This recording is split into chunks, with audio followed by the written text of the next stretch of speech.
Olá, meus amores, tudo jóia? Sejam bem-vindos a mais uma aulinha de língua portuguesa. Pegue a sua apostila do grupo 2 e abra na página 88. A aulinha de hoje será, então, uma revisão dos elementos textuais da narrativa, que é formada por, vocês lembram? Vamos lá, título, parágrafos, fonte e imagens.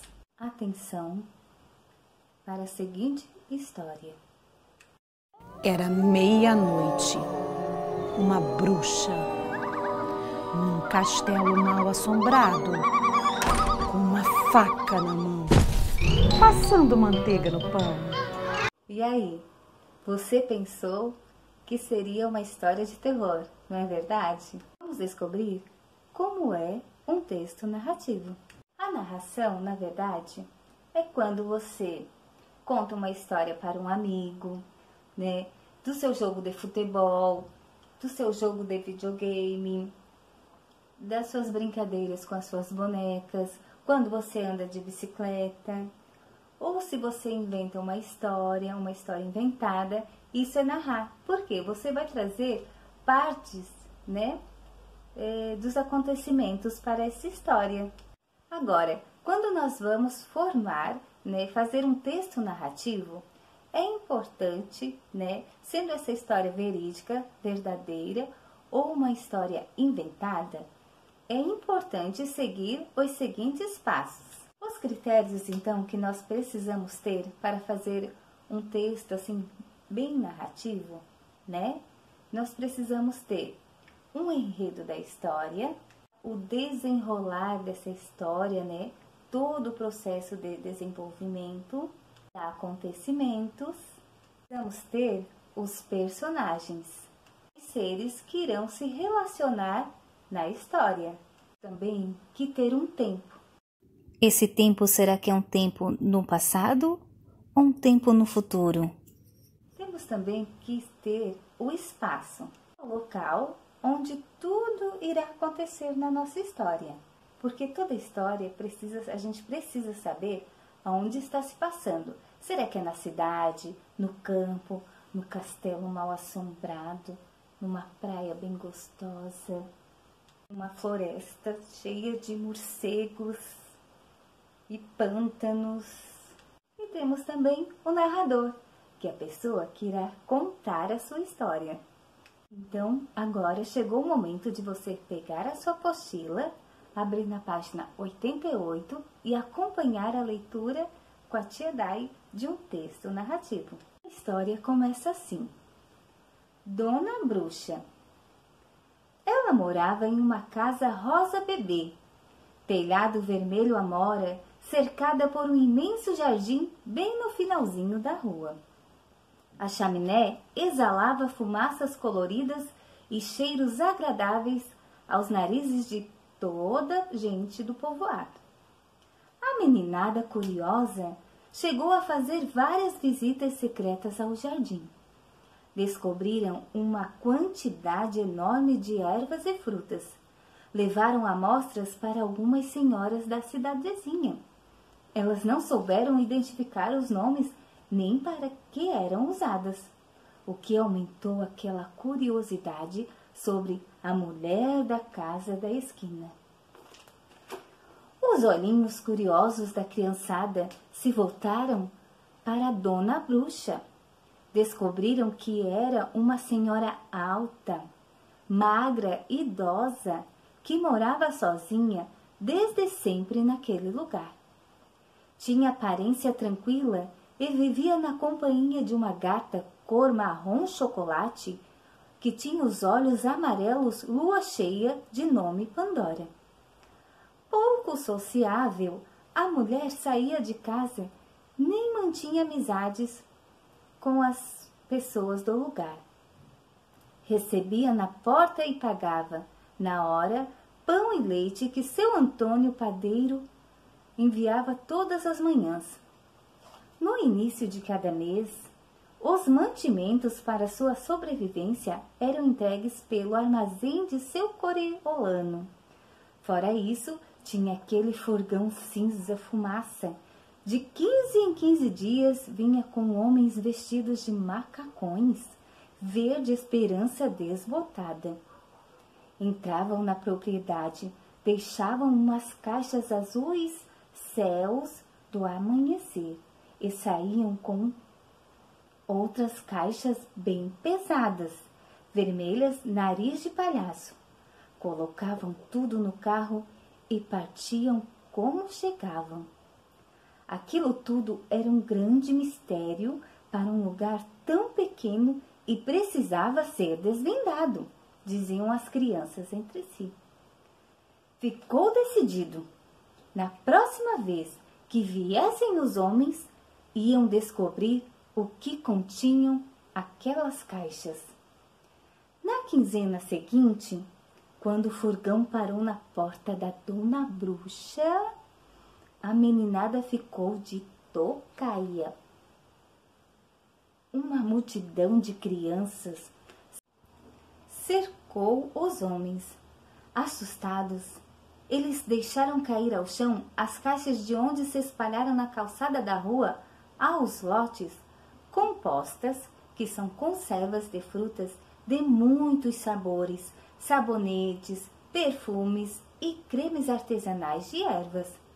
Sim, Dona Bruxa era doceira e pequena empresária de cosméticos. Agora, meus amores, chegou aquele momento tão gostoso das nossas atividades. Página 90 da sua apostila. Então, meus amores, na página 90, você precisará voltar lá na página 88 e fazer novamente a leitura, para ver se você irá descobrir quais são os elementos textuais daquele texto, certo? E vai depois responder essas perguntinhas. Você pode responder aqui ao lado, mas também pode fazer essa resposta oralmente, tá? Do que trata esta história? Quem era essa mulher misteriosa? Por que as crianças estavam tão curiosas? Qual foi a ideia que as crianças tiveram? O que foi que as crianças descobriram? O que fez com que as pessoas pensassem que a mulher era uma bruxa? Você concorda com o pensamento daquelas pessoas? Número 3. De quem é essa cor? Amarelo lua cheia, azul céu do amanhecer, vermelho amora, marrom chocolate, rosa bebê, vermelho nariz de palhaço, verde esperança desbotada e cinza fumaça. Página 94. Desenhe a casa da mulher misteriosa, observando os detalhes descritos e obedecendo às cores citadas. Essa atividade, meus amores, vocês terão que colocar lá na ferramenta Exposição. Bate uma foto e me anexa lá na ferramenta Exposição, tá joia? Na página 95 vai dizer o seguinte: imagine que a cabana que João e Maria encontraram não era de uma bruxa, mas de outra personagem. De quem poderia ser? De um duende? De uma fada? Um dragão ou uma princesa? Escolha uma das personagens e recorte da cartela de encartes para colar ao lado da cabana. Então, nós temos a cabana aqui. E nessa parte aqui, meus amores, no final da apostila, você irá escolher algum desses personagens que estará lá no final da apostila e vai colocar aqui, tá? Vai colar nesse espaço. Em seguida, vai responder a número 2, que diz assim: agora você personalizará a nova personagem da história. Pinte-a com as cores que você desejar e depois identifique-a com um nome à sua escolha. Será uma revisão das palavrinhas escritas com S ou SS. Então, antes de começarmos, vamos lembrar. Escrevemos com S quando o S, estiver no começo da palavra ou no meio da palavra, no meio de vogal ou consoante, certo?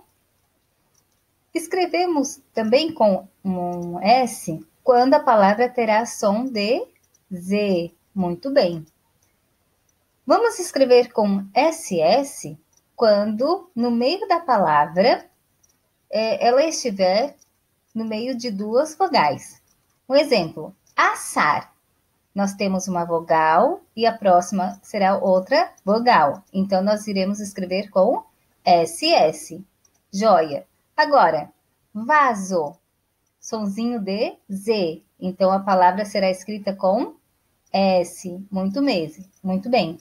Agora, mesa. Ela será escrita como? Pasta. Será que é com um S ou dois S? Olha só.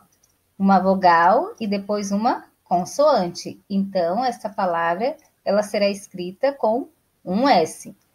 Depois, teremos as palavras essa, sorte, sapo, selva, poste, massa, osso e esse. Agora, eu vou deixar com vocês. E na página 98, nós iremos fazer a divisão silábica das seguintes palavras. Assar. Como ficaria a divisão silábica, o número de letras e o número de sílabas?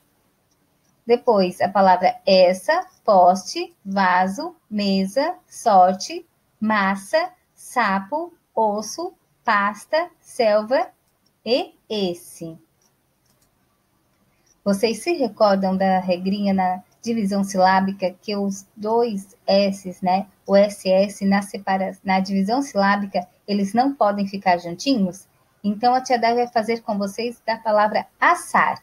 Então, ficaria a divisão silábica as, tracinho, sar. Número de letras, quantos tem? Vamos contar. 1, 2, 3, 4, 5, número de letras. E o número de sílabas, as, sar. 2, muito bem. Agora, o desafio é com vocês. E, meus amores, para que vocês percebam, né, quais são os elementos textuais, é necessário fazer muita leitura. Isso vocês já fazem, né? Quem não fez, vai começar a fazer. Pegue um livro gostoso, pegue um gibi, tire um tempinho. Faça uma história, conte uma história, invente uma história para a mãe, para o pai. Ou pegue o celular, faça uma chamada de vídeo para a vovó, o vovô, a madrinha que mora longe, agora que vocês não podem ficar tão pertinhos, ou para os amigos. Olha que bacana.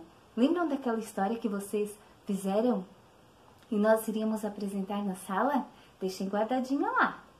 Agora que vocês sabem novamente dos elementos textuais, dá uma olhadinha, vê se precisa arrumar alguma coisa. Olha só, que bacana. Chegar na escola, contar, fazer essa narrativa do que vocês fizeram, né? Agora, nesse tempinho que vocês estão em casa. E antes de finalizar a aulinha de hoje, a tia Dai gostaria de vir aqui agradecer aos recadinhos que assim, ó, ai, aquece meu coração. Obrigada por tanto carinho. Eu estou com muita saudades de vocês. Tá joia, meus amores? Então, ó, bons estudos. Continue fazendo leituras, assistindo aos vídeos das explicações até o final, acompanhando também, né, a leitura nas suas apostilas, certo? E até a nossa próxima aulinha. Um beijão. Tchau!